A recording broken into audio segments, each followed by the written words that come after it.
রাষ্ট্রীয় দায়িত্ব যে যেখান থেকে পেয়েছে এগুলা তার কাছে আমানত। কিন্তু আফসোস, আজকের জামানায় তাম দুনিয়ার মধ্যে যারা রাষ্ট্রীয় দায়িত্ব পেয়ে যায় এটাকে অধিকাংশ ক্ষেত্রে তারা গনিমত মনে করে, লুটে পুটে খাওয়ার মাধ্যম মনে করে, একেবারে আখের গোছানোর একটা মাধ্যম মনে করে। কিন্তু অতীতের ইতিহাস থেকে যদি আমরা চোখ বুলাই, আমরা দেখতে পাবো সাহাবায়ে কেরাম থেকে নিয়ে শুরু করে শত শত মুসলিম শাসক আছে যারা রাষ্ট্রীয় দায়িত্বগুলোকে গনিমত মনে করে নাই, আমানতদারিতার সাথে পালন করেছে। বরং অবস্থা কি হয়েছে, রাষ্ট্রীয় দায়িত্ব নেওয়ার পরে পরিবারের অবস্থা ভালো হওয়া তো বহুত দূর, আরো তারা অভাবের মধ্যে চলে গেছে। ঠিক কিনা বলেন? প্রথম খলিফা খলিফাতুল মুসলিমিন হযরত আবু বকর সিদ্দিক রাদিয়াল্লাহু তাআলা আনহু, হযরত আবু বকর সিদ্দিক রাদিয়াল্লাহু তাআলা আনহু খেলাফতের প্রথম দিকে উনি কিছু সময় বাজারে গিয়ে ব্যবসা করতেন নিজের পরিবার চালানোর জন্য, বাকি সময়টা রাষ্ট্রীয় কাজে তিনি ব্যয় করতেন। আস্তে আস্তে যখন খেলাফতের পরিধি বাড়তে থাকলো, কর্মব্যস্ততা বাড়তে থাকলো, সাহাবায়ে কেরাম আবু বকর সিদ্দিক রাদিয়াল্লাহু তাআলা আনহুকে বললেন, খলিফাতুল মুসলিমিন, বিভিন্ন দেশের বিভিন্ন মানুষ আপনার সাথে দেখা করতে আসে, অনেক সময় আসে, দেখা যায় আপনি তখন আপনার ব্যবসার কাজে ব্যস্ত, এতে রাষ্ট্রের অনেক সমস্যা হয়ে যায়। আমাদের পক্ষ থেকে আপনার প্রতি অনুরোধ যে আপনি আপনার ব্যবসার কাজটা বাদ দিয়ে পুরো সময়টা আপনি রাষ্ট্রীয় কাজে ব্যয় করেন, আর রাষ্ট্রের পক্ষ থেকে আপনার জন্য ন্যূনতম কিছু ভাতার ব্যবস্থা করা হবে। হযরত আবু বকর সিদ্দিক রাদিয়াল্লাহু তাআলা আনহু মুসলিম উম্মার কল্যাণের চিন্তা করে ব্যবসা বাদ দিয়ে, নিজের পরিবার পরিজনের উপার্জনের মাধ্যম ব্যবসা বাদ দিয়ে পুরা সময়টা তিনি রাষ্ট্রের জন্য ব্যয় করলেন। ওনার জন্য ন্যূনতম একটি বেতন ধার্য করা হলো, ওইটা উনি সব দিন নিতেন না, প্রতিদিনেরটা প্রতিদিন নিতেন। এমন নয় যে এক মাসের ভাতা তিনি একসাথে নিতেন, এমন নয়, প্রতিদিনের ভাতাটা ওনার জন্য বরাদ্দ করা হতো। ঘরে যতটুকু ভাতা পাইতেন তা দিয়ে তরকারি হতো একটা, আর খাবার হতো। খলিফাতুল মুসলিমিন আবু বকর রাদিয়াল্লাহু তাআলা আনহু গরিব ছিলেন না, তিনি তো বড় ব্যবসায়ী ছিলেন, অনেক টাকাওয়ালা ছিলেন, ওনার স্ত্রী তো সুখ স্বাচ্ছন্দ্যের মধ্যে ছিল। কিন্তু স্বামী যখন খলিফাতুল মুসলিমিন হলো, আগের চাইতে আরো অভাব দেখা দিল। স্ত্রীর একদিন মনে চাইছে একটু ফিরনি খাবে, পায়েস খাবে, কিন্তু খলিফার জন্য দৈনন্দিন যা বরাদ্দ তা দিয়ে যদি উনি পায়েস রান্না করেন খলিফার ঘরের খাবার হবে না। উনি চিন্তা করলেন একটু একটু কইরা খাবার থেকে প্রতিদিন আলাদা করা হবে। উনি অনেক দিন যাবত একটু একটু কইরা আলাদা করলেন।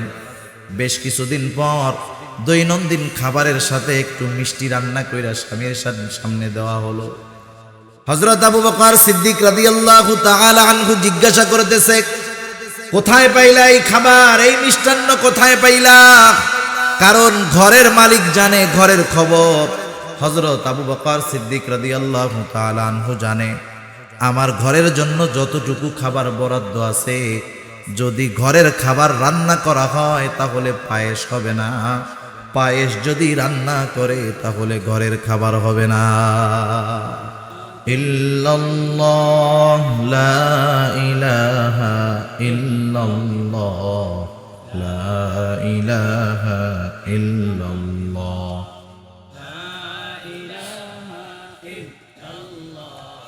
লা ইলাহা ইল্লাল্লাহ মুহাম্মাদুর রাসূলুল্লাহ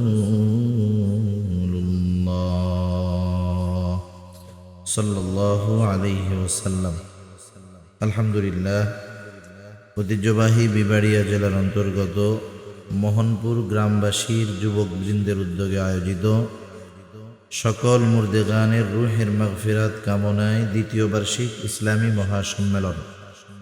আজকের এই ইসলামী মহাসম্মেলনের সম্মানিত শ্রদ্ধেয় সভাপতি, সম্মানিত প্রধান অতিথি ও আমন্ত্রিত উলামায়ে কেরাম, সামনে উপস্থিত মুরব্বিয়ানে কেরাম, সমবয়সী যুবক বন্ধু, স্নেহের ছোট ভাই এবং পর্দার অন্তরালে অবস্থানরতা সম্মানিতা শ্রদ্ধেয়া মা ও বোন, দয়াময় আল্লাহ রব্বুল আলামিনের দরবারে অগণিত শুকর যে মহান মালিক আমাদের হায়াতে বরকত দিয়ে সুস্থ রেখে এতক্ষণ পর্যন্ত আপনাদের এলাকার কৃতি সন্তান হযরতুল আল্লাম মাওলানা মুফতি উবাইদুল্লাহ আল মাদানী হাফিজাহুল্লাহ হযরতের জবান থেকে বহুত গুরুত্বপূর্ণ কথা শ্রবণ করবার, আমাকেও আপনাদের খেদমতে কিছু দ্বীনি কথা পেশ করবার লক্ষ্যে যে মহান মনিব এখানে আসার তৌফিক দিয়েছেন, সেই মহান মনিবকে খুশি করার জন্য মহব্বতের সাথে জবান খুলে অন্তর থেকে আমরা একবার কালিমাতুশ শুকর পাঠ করি, আলহামদুলিল্লাহ। অগণিত দুরুদ ও সালাম সৈয়দুল আম্বিয়া, আশরাফুল আম্বিয়া, খাতামুল আম্বিয়া, বিশ্বনবী, শেষ নবী, শ্রেষ্ঠ নবী মুহাম্মদুর রাসূলুল্লাহ সাল্লাল্লাহু আলাইহি ওয়াসাল্লামের প্রতি। আল্লাহ সুবহানাহু ওয়া তাআলা আমাদেরকে এখানে আসার বসার তৌফিক দিয়েছেন, তাই আমরা আসতে পেরেছি। কি বলেন? আল্লাহ তাআলা যদি তৌফিক না দিতেন আমরা এখানে আসতেও পারতাম না, বসতেও পারতাম না। কারণ কোনো বান্দা সময় সুযোগ থাকলেই নেকের কাজ করতে পারে না যদি আল্লাহ তাআলা তৌফিক না দেন। আবার অনেক আল্লাহর বান্দা আছে শত ব্যস্ততার পরেও দ্বীনের কাজ থেকে আল্লাহ তাআলা তাকে মাহরুম করেন না। আবার অনেক আল্লাহর বান্দা আছে দেখবেন মাশাআল্লাহ সময়ের অভাব নাই, সময় এত বেশি, জিজ্ঞাসা করা হয় কি করতেছো, বলে মোবাইল টিপে চার দোকানে বসে টেলিভিশন দেখে আমরা টাইম পাস করতেছি। এমন কিছু মানুষ আসেনি, দেখবেন যে মোবাইল নিয়ে বসছে 3, 4, 5, 6 ঘন্টা শেষ। কিন্তু এই লোকটা, এই মানুষটা 5 ওয়াক্ত নামাজে যদি হাজিরা দিত সময় লাগতো 1.25 ঘন্টা সর্বোচ্চ সুন্নাহগুলা সহ, অথচ 1 ঘন্টা 1.25 ঘন্টা সময় 5 ভাগে একদিন সে আল্লাহর জন্য দিতে পারে না। অথচ মোবাইলের পিছনে ঘন্টার পর ঘন্টা সময় চলে যায়, এমন মানুষ আছে না নাই? আমরা যে সময়গুলো যেই কাজে ব্যয় করি, এই সময় পর্যন্ত কিয়ামতের দিন আমার আপনার পক্ষে অথবা বিপক্ষে সাক্ষী হয়ে যাবে। যেই সময়টা আমি ভালো কাজে ব্যয় করব, ওই সময়টা পরকালে আমার পক্ষে সাক্ষী দিবে। যেই সময়টা আমি গুনার কাজে ব্যয় করব, ওই সময়টা কিয়ামতের দিন আমার বিপক্ষে আল্লাহ তাআলার দরবারে সাক্ষী দিবে। দেখেন, গুনাহমুক্ত কিছু সময় যদি আমরা কাটাতে চাই, তাহলে দ্বীনি মজলিসগুলোর চাইতে উত্তম আর কোনো কিছুই হতে পারে না। সেজন্য আল্লাহ তাআলার কাছে আমরা তৌফিক চাই। আল্লাহ তাআলা জানি আমাদেরকে এইরকম মজলিসে বেশি বেশি আসার বসার তৌফিক দান করুক। সবাই বলি আমিন। প্রথমত ধন্যবাদ জানানোর দরকার এলাকার যুবকদেরকে। এখন তো প্রতিটা ঈদের পরে আমরা দেখি যুবকরা দলে দলে খোলা ট্রাকের মধ্যে বড় ডেকসেট, ড্রাম, মাইক বাজায় বাজায় আনন্দ ফুর্তি করে। এক কথায় অশ্লীলতা, ফাহেসা, এমন কোনো গুনার কাজ নাই সেই সমস্ত কিছু যুবকেরা করে, ঠিক কিনা বলেন? আলহামদুলিল্লাহ, আপনাদের মোহনপুর গ্রামবাসী এবং যুবকেরা বিশেষ করে এই সম্মেলনের আয়োজন করেছে। আল্লাহ তাআলা এই যুবকদেরকে দ্বীনের জন্য কবুল করুক। সকলে বলি আমিন। কারণ বিবাড়িয়া, ব্রাহ্মণবাড়িয়া এখানে হলো বাংলাদেশের শীর্ষস্থানীয় ওলামায়ে কেরাম। শুধু শীর্ষস্থানীয় ওলামায়ে কেরাম নয়, গোটা বাংলাদেশে যারা ওলামায়ে কেরামের নেতৃত্ব প্রদান করেন, জাতির রাহবার অধিকাংশ এবং প্রসিদ্ধ বড় বড় যারা আল্লাহ তাআলা যাদেরকে এই লাইনে কবুল করেছেন, অধিকাংশ মানুষই আপনাদের এই জেলার, ঠিক কিনা বলেন? সেজন্য আমরা প্রায় সময় দেখি যে গোটা বাংলাদেশে যখন নাস্তিক মুরতাদদের দৌরত্ব বেড়ে যায়, ইসলামের বিরুদ্ধে, কোরআনের বিরুদ্ধে যখন কেউ কোনো কথা বলে, অধিকাংশ সময় ব্রাহ্মণবাড়িয়ার তাওহীদি জনতা ওলামায়ে কেরামের নেতৃত্বে ওই কাফের মুশরিক ইসলাম বিদ্বেষীদের বিরুদ্ধে জীবন দেওয়ার জন্য তৈয়ার হয়ে যায়, ঠিক কিনা বলেন? আল্লাহ সুবহানাহু ওয়া তাআলা সেজন্য এরকম নেয়ামত আপনাদেরকে দান করেছেন, এটা সৌভাগ্যের ব্যাপার। আমারও খুব ভালো লাগতেছে যে এমন একটা এলাকায় এসেছি, আশেপাশে বড় বড় ওলামায়ে কেরামের অবস্থান। এই যে আপনাদের গ্রামেই মনে হয় আল্লামা জুনাইদ আল হাবিব হাফিজাহুল্লাহর বাড়ি, তাই না? হযরত কত মুরব্বী মানুষ জেলখানার মধ্যে আছেন, প্রচণ্ড অসুস্থ। আমরা দোয়া করি আল্লাহ তাআলা যথাদ্রুত সম্ভব ওনার বের হওয়ার ব্যবস্থা আল্লাহ তাআলা করে দিক, সকলে বলি আমিন। যত উলামায়ে কেরাম জেলখানার মধ্যে আছে আল্লাহ সুবহানাহু ওয়া তাআলা তাদের সকলের জামিনের মুক্তির ব্যবস্থা আল্লাহ তাআলা করে দিক, সকলে বলি আমিন। তো যাই হোক, আমি আপনাদের খেদমতে পবিত্র কোরআনুল কারীমের সূরাতুন নিসার 58 নম্বর আয়াত ও রাসূল আকরাম সাল্লাল্লাহু আলাইহি ওয়াসাল্লামের অগণিত হাদিস থেকে একটা হাদিস পাঠ করেছি। আল্লাহ তাআলার কাছে তৌফিক চাই অল্প সময়ের মধ্যে কিছু কথা আপনাদের খেদমতে পেশ করার তৌফিক আল্লাহ তাআলা দান করুন, যে কথাগুলো আমার এবং আপনাদের সকলের দুনিয়া এবং আখিরাতের জন্য কল্যাণকর হয়, সকলে আবারও বলি আমিন। আচ্ছা, হুজুর কয়টার দিকে আসবে? হুজুর কয়টায় আসবে? 11টায় না? আচ্ছা, ঠিক আছে। আমি যে আয়াতখানা আপনাদের খেদমতে তিলাওয়াত করেছি, উক্ত আয়াতে কারিমার মধ্যে আল্লাহ সুবহানাহু ওয়া তাআলা আমাদেরকে দুইটা বিষয়ের ওয়াজ করেছেন। কয়টা বিষয়ের? দুইটা বিষয়ের ওয়াজ, খুবই গুরুত্বপূর্ণ দুইটি বিষয়। আল্লাহ তাআলা এই আয়াতের মধ্যে বলেন, ইন্নাল্লাহা ইয়া'মুরুকুম আন তু'আদ্দুল আমানাতি ইলা আহলিহা ওয়া ইযা হাকামতুম বাইনান নাসি আন তাহকুমু বিল আদল। আল্লাহ রাব্বুল আলামিন বলেন, নিশ্চয়ই আল্লাহ তাআলা তোমাদেরকে আদেশ করতেছেন, ইন্নাল্লাহা ইয়া'মুরুকুম। এই আদেশ গোটা মুসলমানের জন্য, সব ইমানদারের জন্য, সব মুমিনের জন্য। শুধু তাই না, এই দুইটা আদেশ যদি কোনো বেঈমান অমুসলিম তারাও এই দুইটা আদেশের উপরে আমল করতে পারে, তাহলে তামাম দুনিয়ার মধ্যে শান্তির বাতাস বইবে। কোরআনুল কারীমে আল্লাহ তাআলার পক্ষ থেকে যত আদেশ নিষেধ আছে, এগুলা যদি একজন অমুসলিমও মেনে চলে, সে দুনিয়াতে শান্তির জিন্দেগি লাভ করবে। সুবহানাল্লাহ। এই যে রোজার মাস গেছে, ইংল্যান্ডের এক বিখ্যাত গায়ক, রক স্টার নাম করা একজন গায়ক, আমরা তো আমাদের চোখ দিয়ে মনে করি যারা অনেক বড় নাম করা গায়ক, শিল্পী, অভিনেতা, অভিনেত্রী, আমরা মনে করি তারা মনে হয় খুব সুখ স্বাচ্ছন্দ্য আর আনন্দের সাথে জীবন যাপন করে। এটা আমরা দেখি, আসলে এই দেখার পেছনটা বড় অন্ধকার। তাদের ব্যক্তিগত জীবনে, বাস্তব জীবনে না আছে শান্তি, না আছে আনন্দ। এই মানুষগুলার টেনশন, পেরেশানি, চিন্তার মধ্যে থাকে। আবার এই চিন্তা দূর করার জন্য অনেক সময় তারা মাদক গ্রহণ করে, নেশাগ্রস্ত হয়, অ্যাডিক্টেড হয়, এফেক্টেড হয়ে যায়। ওই শিল্পীটা, সেও তার টেনশন থেকে মুক্ত থাকার জন্য সে নেশা গ্রহণ করবে। অনেক সময় আছে যে পরিচিত হিন্দু মুসলিম দুজনের মধ্যে পরিচিত আছে, বন্ধুত্ব আছে, অনেক সময় হয় না এরকম? এইবার ওই শিল্পীর একজন বন্ধু আছে, পরিচিত লোক আছে, সে হলো মুসলমান। এবার ওই পরিচিত মুসলমান বন্ধু ওই রক স্টার গায়ককে বলতেছে, বন্ধু তুমি তো তোমার পেরেশানি দূর করার জন্য তুমি মাদক গ্রহণ করো, নেশা নাও, আমার সাথে একটা মাস থাকো, আমরা একটা মাস সিয়াম সাধনা করি, রোজা রাখি, তুমি আমার সাথে থাকো। এইবার ওই লোকটা একটা মাস মুসলমানকে অনুসরণ করে রোজা রাখলো।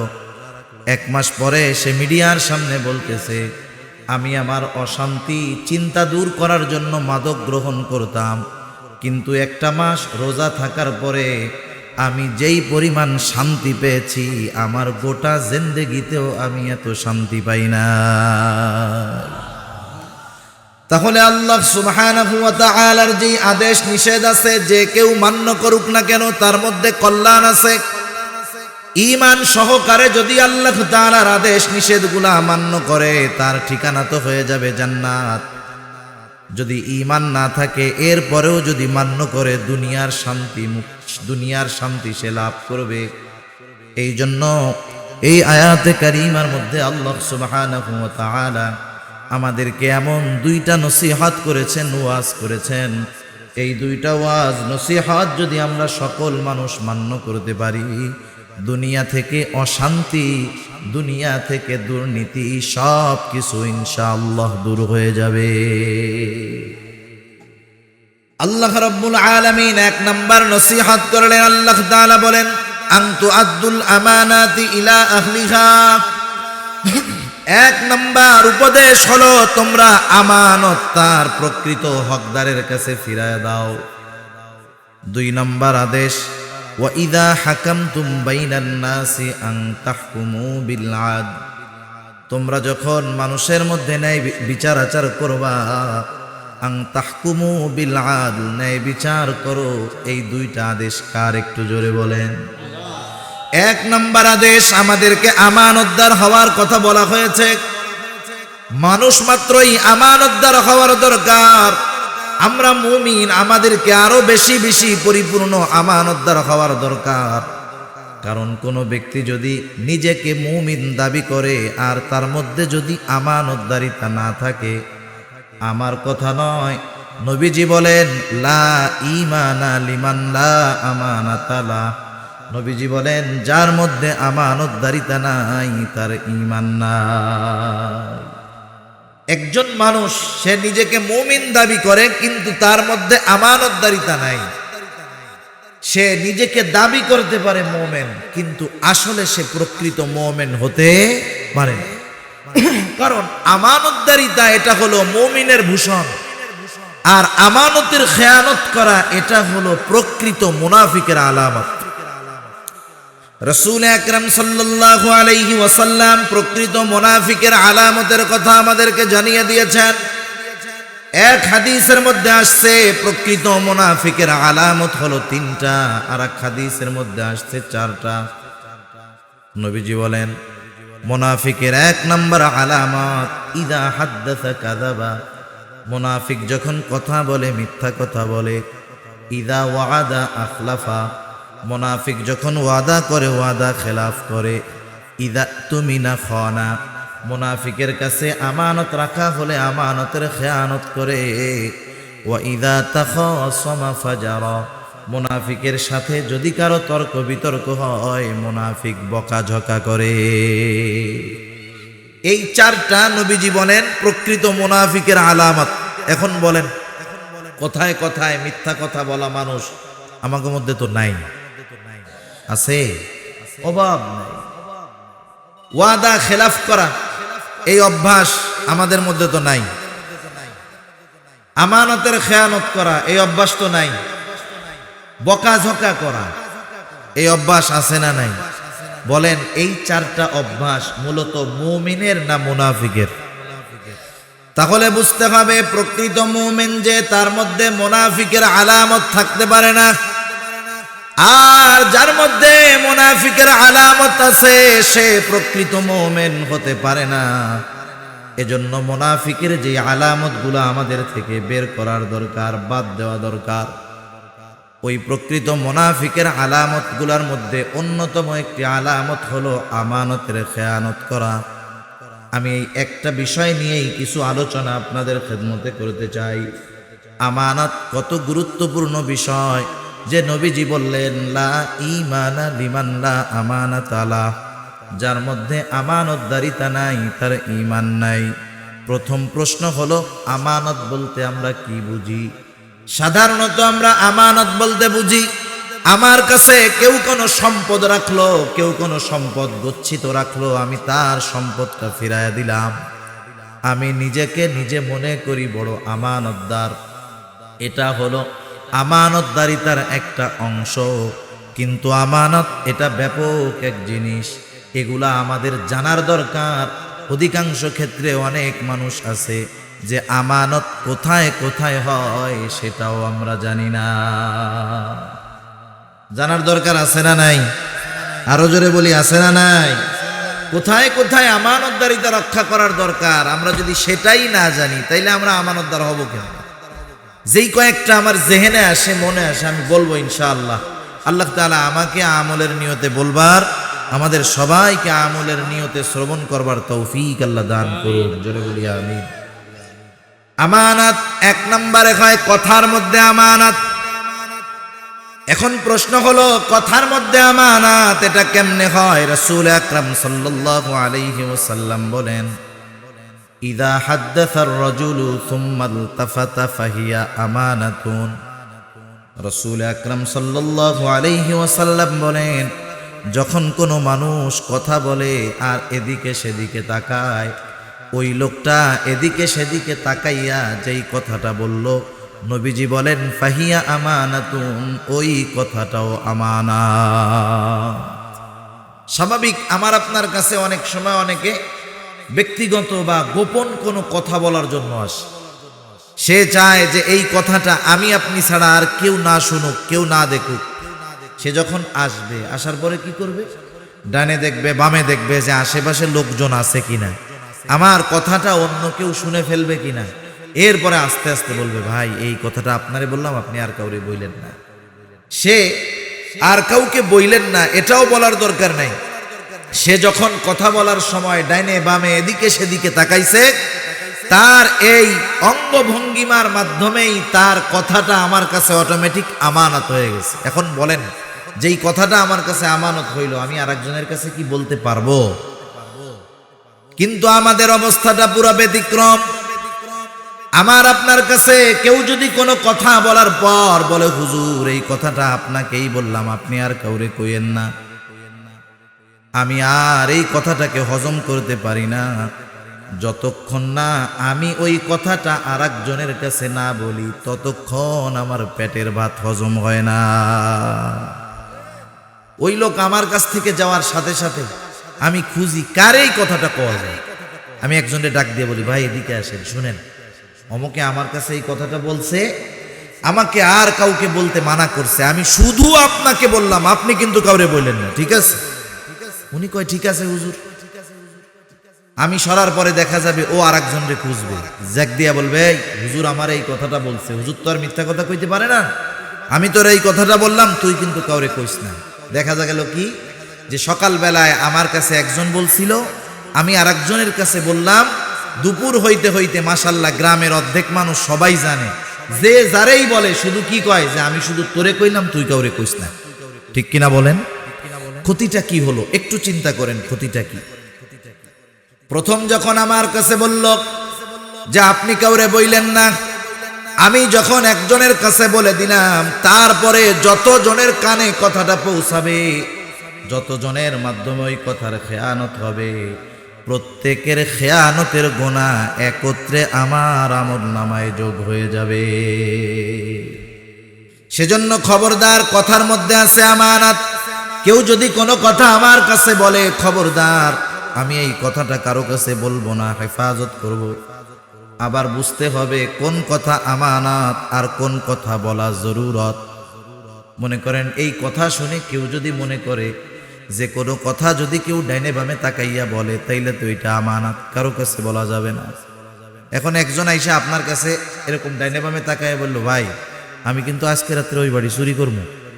আপনি চিন্তা করলেন, হুজুরি তো কইছে ডাইনে বামে তাকাইয়া যদি যেই কথা বলবে এটা আমানত, কারো কাছে বলা যাবে না।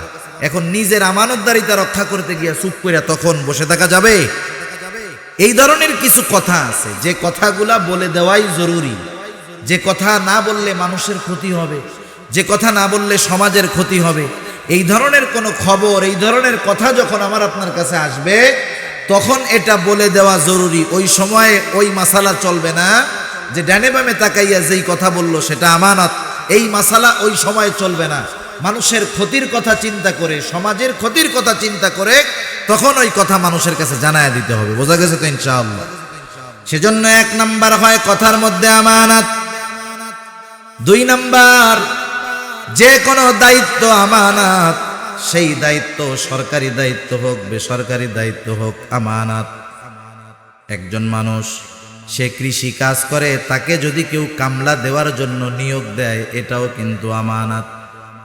কোনো মানুষ যদি দায়িত্ব যথাযথভাবে পালন না করে, ওই দায়িত্বের বিপরীতে যেই পারিশ্রমিক আছে সেটাকে গ্রহণ করে, পরিপূর্ণভাবে সেটাকে নিয়ে নেয়, নিঃসন্দেহে দায়িত্ব পালন না করে যদি পরিপূর্ণ প্রতিদান বেতন সে গ্রহণ করে, নিঃসন্দেহে ওই লোকটাও দায়িত্বের খেয়ানতকারী হিসাবে সাব্যস্ত হয়ে যায়। আমাদের আকাবির যারা ছিলেন এরা এদের দায়িত্বের ব্যাপারে কতটা সচেষ্ট ছিলেন, সতর্ক ছিলেন। শাইখুল হিন্দ মাহমুদুল হাসান দেওবন্দি রহমাতুল্লাহি আলাইহি দায়িত্বের ব্যাপারে কতটা সচেষ্ট, কতটা সতর্ক। মাহমুদুল হাসান দেওবন্দি রহমাতুল্লাহি আলাইহি যখন বার্ধক্যে উপনীত হয়ে গেলেন, ওনার পরিবারের সদস্য সংখ্যা বেড়ে গেল। উনি যখন দারুল উলুম দেওবন্দে নিয়োগ নিয়েছেন, ওনার তখন ওজিফা ছিল 10 টাকা। চলতেছে বছরের পর বছর, উনি কখনো ওজিফা বাড়ানোর কথা বলেন নাই। পরিবারের খরচ বেড়ে গেছে, এরপরেও তিনি বলেন নাই। ওলামায়ে কেরাম মজলিসে শুরা খেয়াল করলো হুজুরের দিন চালাইতে এখন বড় কষ্ট হয়ে যায়। সকলে সম্মিলিত সিদ্ধান্ত গ্রহণ করলো হুজুরের বেতন বাড়ানোর দরকার। কয় টাকা বাড়ানো যায়? সিদ্ধান্ত হলো হুজুরের বেতন এই মাস থেকে দেওয়া হবে 15 টাকা। হযরতের বেতন বেড়ে গেছে, হযরতও কিন্তু জানেন না। এইবার মাস শেষে যখন হযরতের হাতে 15 টাকা দেওয়া হলো, উনি মনে করলেন 5টা টাকা মনে হয় ভুলে বেশি চলে আসছে। উনি 5 টাকা ফেরত দিয়ে বললেন, মিয়া 5 টাকা তো বেশি চলে আসছে। অফিস থেকে জানানো হলো, না হযরত, বেশি যায় নাই, এই 5 টাকা আপনার বেতন বাড়ানো হয়েছে। হযরত এবার বলতেছে, শোনো, আমি যখন দারুল উলুমের দায়িত্ব নিলাম তখন আমার বেতন ছিল 10 টাকা। আমি তখন সবল ছিলাম, সুস্থ ছিলাম, আমার দায়িত্ব যথাযথভাবে পালন করতে পারতাম। কিন্তু এখন আমি বিভিন্ন কারণে অসুস্থ, আগের মতো আমি দায়িত্ব পালন করতে পারি না। তোমরা তো আমার বেতন বাড়ায় দিতে চাও, আমার তো সামর্থ্য নাই। আমার যদি সামর্থ্য থাকতো আমি তাহলে এই 10 টাকা থেকে আরো 5টা টাকা বেতন আমার জন্য কমায়া দিতাম। কি চিন্তা করছে দেখেন, একটা মানুষ যদি বার্ধক্যের কারণে দায়িত্ব পালন না করতে পারে এজন্য সে দোষারোপ নয়। যেমন হাদিসের মধ্যে আসছে, রাসূলুল্লাহ সাল্লাল্লাহু আলাইহি ওয়াসাল্লাম যখন সুস্থ অবস্থায় কেউ কোনো আমল করে, ধারাবাহিকভাবে সুস্থ অবস্থায় যখন কেউ কোনো আমল করে, ওই লোকটাই যদি বার্ধক্যের কারণে, অসুস্থতার কারণে ওই আমল নাও করতে পারে, এই যে বার্ধক্যে উপনীত হলো, আগের মতো আমল করতে পারে না। বার্ধক্য সে নিজে আনে নাই, অসুস্থতা সে নিজে আনে নাই। ওই যৌবনকালে সুস্থ অবস্থায় যেই ইবাদত করত, বার্ধক্যে অটোমেটিকলি যৌবনকালের ইবাদতের সওয়াব তার আমলনামায় লিখে দেওয়া হয়। সুবহানাল্লাহ। সেজন্য একটা মানুষ যদি বার্ধক্যের কারণে কিছু না করতে পারে, এ দায়বদ্ধতা তার নয়। শাইখুল হিন্দ রহমাতুল্লাহি আলাইহি দায়িত্বের ব্যাপারে কতটা সচেষ্ট ছিলেন, এই জন্য দেখেন নিজের ওজিফা, নিজের বেতনটাও বাড়াইতে দেন নাই। এটা বেসরকারি দায়িত্ব হতে পারে, সরকারি দায়িত্ব হতে পারে, রাষ্ট্রীয় দায়িত্ব হতে পারে। যে যেই দায়িত্বে যেখানে আছে, প্রত্যেক জায়গায় তার দায়িত্ব যথাযথভাবে পালন করতে হবে, কারণ ওই দায়িত্বটা তার কাছে আমানত। আর যদি কখনো এমন হয়, হাদিসের মধ্যে আসছে রাসূল আকরাম সাল্লাল্লাহু আলাইহি ওয়াসাল্লামকে জিজ্ঞাসা করা হলো, ইয়া রাসূলুল্লাহ, কিয়ামত কখন হবে?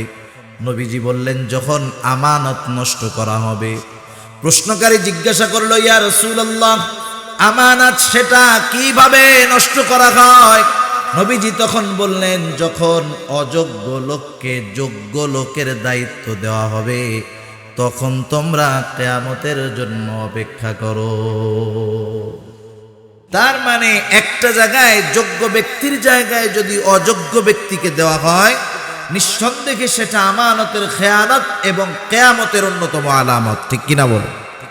সেজন্য রাষ্ট্রীয় দায়িত্ব যে যেখান থেকে পেয়েছে এগুলা তার কাছে আমানত। কিন্তু আফসোস, আজকের জামানায় তাম দুনিয়ার মধ্যে যারা রাষ্ট্রীয় দায়িত্ব পেয়ে যায়, এটাকে অধিকাংশ ক্ষেত্রে তারা গনিমত মনে করে, লুটে পুটে খাওয়ার মাধ্যম মনে করে, একেবারে আখের গোছানোর একটা মাধ্যম মনে করে। কিন্তু অতীতের ইতিহাস থেকে যদি আমরা চোখ বুলাই, আমরা দেখতে পাবো সাহাবায়ে কেরাম থেকে নিয়ে শুরু করে শত শত মুসলিম শাসক আছে যারা রাষ্ট্রীয় দায়িত্বগুলোকে গনিমত মনে করে নাই, আমানতদারিতার সাথে পালন করেছে। বরং অবস্থা কি হয়েছে, রাষ্ট্রীয় দায়িত্ব নেওয়ার পরে পরিবারের অবস্থা ভালো হওয়া তো বহুত দূর, আরো তারা অভাবের মধ্যে চলে গেছে। ঠিক কিনা বলেন? প্রথম খলিফা খলিফাতুল মুসলিমিন হযরত আবু বকর সিদ্দিক রাদিয়াল্লাহু তাআলা আনহু, হযরত আবু বকর সিদ্দিক রাদিয়াল্লাহু তাআলা আনহু খেলাফতের প্রথম দিকে উনি কিছু সময় বাজারে গিয়ে ব্যবসা করতেন নিজের পরিবার চালানোর জন্য। বাকি সময়টা রাষ্ট্রীয় কাজে তিনি ব্যয় করতেন। আস্তে আস্তে যখন খেলাফতের পরিধি বাড়তে থাকলো, কর্মব্যস্ততা বাড়তে থাকলো, সাহাবায়ে কেরাম আবু বকর সিদ্দিক রাদিয়াল্লাহু তাআলা আনহুকে বললেন, খলিফাতুল মুসলিমিন, বিভিন্ন দেশের বিভিন্ন মানুষ আপনার সাথে দেখা করতে আসে।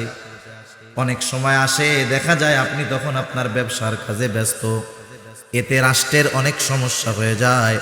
আমাদের পক্ষ থেকে আপনার প্রতি অনুরোধ যে আপনি আপনার ব্যবসার কাজটা বাদ দিয়ে পুরো সময়টা আপনি রাষ্ট্রীয় কাজে ব্যয় করেন, আর রাষ্ট্রের পক্ষ থেকে আপনার জন্য ন্যূনতম কিছু ভাতার ব্যবস্থা করা হবে। হযরত আবু বকর সিদ্দিক রাদিয়াল্লাহু তাআলা আনহু মুসলিম উম্মার কল্যাণের চিন্তা করে ব্যবসা বাদ দিয়ে, নিজের পরিবার পরিজনের উপার্জনের মাধ্যম ব্যবসা বাদ দিয়ে পুরা সময়টা তিনি রাষ্ট্রের জন্য ব্যয় করলেন। ওনার জন্য ন্যূনতম একটি বেতন ধার্য করা হলো। ওইটা উনি সব দিন নিতেন না, প্রতিদিনেরটা প্রতিদিন নিতেন। এমন নয় যে এক মাসের ভাতা তিনি একসাথে নিতেন, এমন নয়, প্রতিদিনের ভাতাটা ওনার জন্য বরাদ্দ করা হতো। ঘরে যতটুকু ভাতা পাইতেন তা দিয়ে তরকারি হতো একটা, আর খাবার হতো। খলিফাতুল মুসলিমিন আবু বকর রাদিয়াল্লাহু তাআলা আনহু গরিব ছিলেন না, তিনি তো বড় ব্যবসায়ী ছিলেন, অনেক টাকাওয়ালা ছিলেন। ওনার স্ত্রী তো সুখ স্বাচ্ছন্দ্যের মধ্যে ছিল, কিন্তু স্বামী যখন খলিফাতুল মুসলিমিন হলো, আগের চাইতে আরো অভাব দেখা দিল। স্ত্রীর একদিন মনে চাইছে একটু ফিরনি খাবে, পায়েস খাবে, কিন্তু খলিফার জন্য দৈনন্দিন যা বরাদ্দ তা দিয়ে যদি উনি পায়েস রান্না করেন, খলিফার ঘরের খাবার হবে না। উনি চিন্তা করলেন একটু একটু কইরা খাবার থেকে প্রতিদিন আলাদা করা হবে। উনি অনেক দিন যাবত একটু একটু কইরা আলাদা করলেন। বেশ কিছুদিন পর দৈনন্দিন খাবারের সাথে একটু মিষ্টি রান্না কইরা স্বামীর সামনে দেওয়া হলো। হযরত আবু বকর সিদ্দিক রাদিয়াল্লাহু তাআলা আনহু জিজ্ঞাসা করতেছে, কোথায় পাইলা এই খাবার, এই মিষ্টান্ন কোথায় পাইলা? কারণ ঘরের মালিক জানে ঘরের খবর। হযরত আবু বকর সিদ্দিক রাদিয়াল্লাহু তাআলা আনহু জানে আমার ঘরের জন্য যতটুকু খাবার বরাদ্দ আছে, যদি ঘরের খাবার রান্না করা হয় তাহলে পায়েস হবে না, পায়েস যদি রান্না করে তাহলে ঘরের খাবার হবে না। উনি জিজ্ঞাসা করলেন, পাইলা কোথায় তুমি এটা? এবার স্ত্রী একটু মুস্কি হাসি দিয়া বলে যে, শোনেন, আমার অনেক দিন আগে একটু পায়েস খাইতে মন চাইছে, তা আপনার জন্য রাষ্ট্রীয় কোষাগার থেকে যেই ভাতা, সেটা দিয়ে তো আর একদিনে একসাথে পায়েস রান্না করা যাবে না।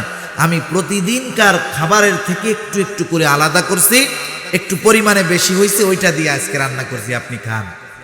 বলেন তো, কোনো স্ত্রী যদি স্বামীর সাথে এই ধরনের কোনো আচরণ করে, স্বামী খুশি হয়ে যাবে না? আহা, দেখছো আমার স্ত্রী কত মহব্বত করে। হযরত আবু বকর সিদ্দিক রাদিয়াল্লাহু তাআলা আনহু জিজ্ঞাসা করতেছে, কতটুক কইরা আলাদা করছিল? স্ত্রী হাসি মুখে বলছে যে হয়তো এক মুঠ বা এতটুক কইরা আলাদা করছি। আচ্ছা ঠিক আছে। উনি খাবার শেষ করে চলে গেলেন। বাইতুল মালের দায়িত্বে যিনি, তাকে গিয়ে বললেন, শোনো, আমার পরিবারের জন্য দৈনন্দিন যেই ভাতা দেওয়া হয়েছে এটা পরিমাণে বেশি হয়ে যায়, এতটুকু লাগে না। ওই যে স্ত্রী প্রতিদিন যতটুকু আলাদা করত, তিনি বলে দিলেন, আগামী দিন থেকে ওই পরিমাণ ভাতা বা ওই পরিমাণ খাবার কম আমার বাসায় পাঠাইবা। এরা রাষ্ট্রের দায়িত্বে ছিল, কিন্তু জীবন রাষ্ট্রের দায়িত্ব নেওয়ার পরে আরো সংকীর্ণ হয়ে গেছে। কেন জানেন? এরা এই রাষ্ট্রের দায়িত্বটারে গনিমত মনে করে নাই, আমানত মনে করেছে। ঠিক কিনা বলে? সেজন্য রাষ্ট্রের সম্পদ যথাযথ ব্যবহার করে নাই, যেখানে মন চাইছে সেখানে ব্যবহার করে নাই। রাষ্ট্রের প্রতিটা সম্পদ ব্যয়ের ক্ষেত্রে তারা হিসাব করেছে। কেমন হিসাব? প্রসিদ্ধ ঘটনা, হযরত ওমর রাদিয়াল্লাহু তাআলা আন, খলিফাতুল মুসলিমিন ওমর, যার সময় মুসলমানদের এরিয়া সবচাইতে বেশি বেড়েছে। খলিফাতুল মুসলিমিন হযরত ওমর রাদিয়াল্লাহু তাআলা আনহু রাতের বেলা রাষ্ট্রের কাজ করতেছেন, রাষ্ট্রের টাকার বাতি জ্বালায়া। একটা লোক আসছে খলিফাতুল মুসলিমিনের সাথে দেখা করার জন্য। দীর্ঘ সময় বসার পর যখন তিনি কাজ থেকে ফারেক হলেন, জিজ্ঞাসা করতেছে, তুমি কি জন্য এসেছো? রাষ্ট্রীয় কাজে নাকি ব্যক্তিগত কাজে? লোকটা যখন বলল, আমি ব্যক্তিগত কাজে আসছি, খলিফাতুল মুসলিমিন সাথে সাথে বাতিটাকে নিভায়া দিছে। বলেন তো, এমন আচরণ আমরা কেউ যদি করি, আমার বাসায় বা আপনার বাসায় গেলাম যে আপনার সাথে একটু প্রয়োজনীয় ব্যক্তিগত কথা আছে, লাইটটারে আপনি বন্ধ করে দিলেন। আমরা হুজুররা তো লাইট লুইট বন্ধ করলে ভয় পাই, ঠিক না? সেই ভয় পাওয়ার মাসটা তো এখন চলতেছে। অসৌজন্যতা মনে হবে। লোকটা প্রশ্ন করতেছে, খলিফাতুল মুসলিমিন কি ব্যাপার, বাতি বন্ধ করে দিলেন কেন? হযরত ওমর রাদিয়াল্লাহু তাআলা আনহু বলতেছে, শোনো, তুমি আমার সাথে কথা বলবা ব্যক্তিগত কথা, আর রাষ্ট্রের টাকার বাতি জ্বলবে, অপচয় হবে, এই হিসাবটা কে দিবে? একটু আপনি এই কথাগুলো সামনে রেখে গোটা দুনিয়ার দিকে তাকান, নিজের দিকে তাকান, নিজের দিকে। এই নিজের দিকে যখন তাকাবো, নিজেরই সবচাইতে বড় খেয়ানতকারী মনে হবে, ঠিক কিনা বলেন? সেজন্য রাষ্ট্রের দায়িত্ব আমানত। যে যেখানে আছে, যেই দায়িত্বে আছে, সেটা তার উপরে আমানত।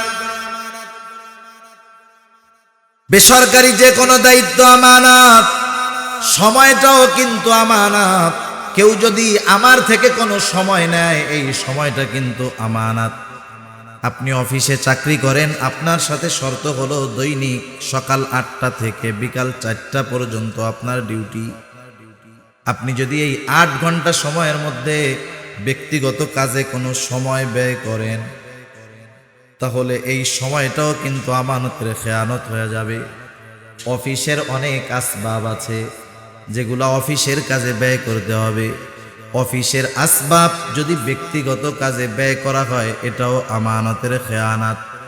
কত সতর্ক ছিলেন আমাদের অতীতের মানুষেরা, সময়ের আমানতদারিতা তাদের মধ্যে কেমন ছিল। মাজহার নানুতুবি রহমাতুল্লাহি আলাইহি নামে একজন বুজুর্গ ছিলেন। মাজহার নানুতুবি রহমাতুল্লাহি আলাইহি, তিনি তার সময়ের হিসাব করে করে মাস শেষে বেতন গ্রহণ করতেন।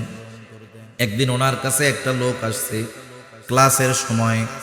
খুব গুরুত্বপূর্ণ কথা, না বললেই নয়। হযরত ক্লাসের পড়া বন্ধ করে দিলেন, বন্ধ করে লোকটার সাথে কথা বললেন 10টা মিনিট সময়। উনি আবার ওইটা ওনার নোটের মধ্যে টুইকা রাখছে যে অমুক দিন অমুক তারিখে অমুক ক্লাসে 10টা মিনিট সময় আমি আমার নিজের কাজে ব্যয় করেছি। অফিস থেকে যখন ওনাকে বেতন দেওয়া হলো, ওজিফা দেওয়া হলো, উনি পুরা মাসের সময়টাকে হিসাব করে 10 মিনিটের বেতন যেই পরিমাণ হয় সেটা তিনি মাদ্রাসা কর্তৃপক্ষকে ফিরাইয়া দিলে।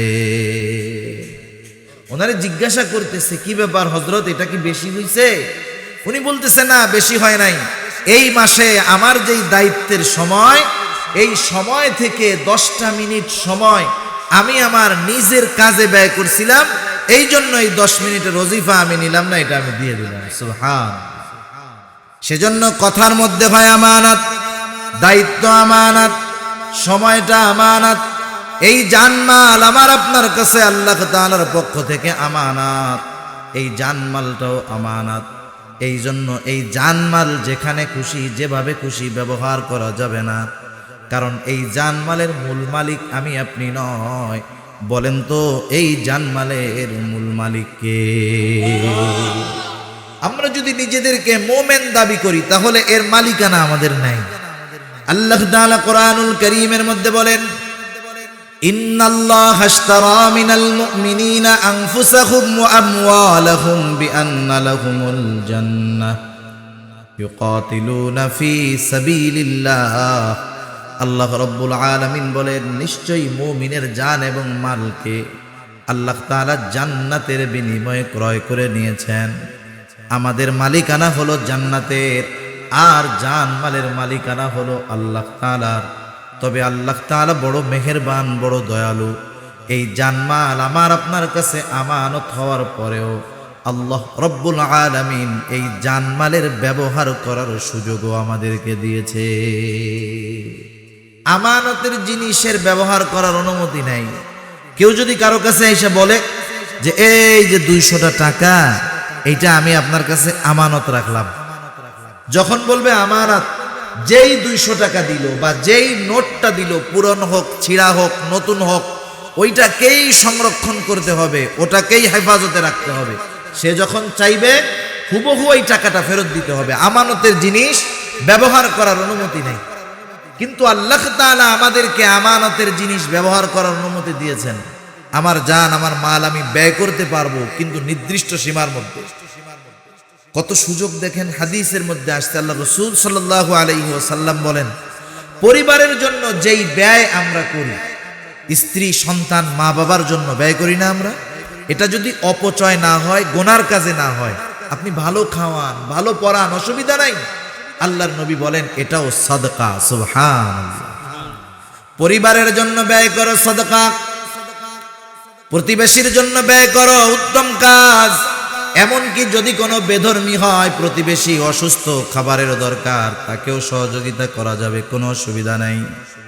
কিন্তু আল্লাহ প্রদত্ত এই মালের মালিকানা থেকে একটা টাকা এমন কাজে ব্যয় করা যাবে না যেখানে ব্যয় করলে আল্লাহ তাআলা বেজার হয়।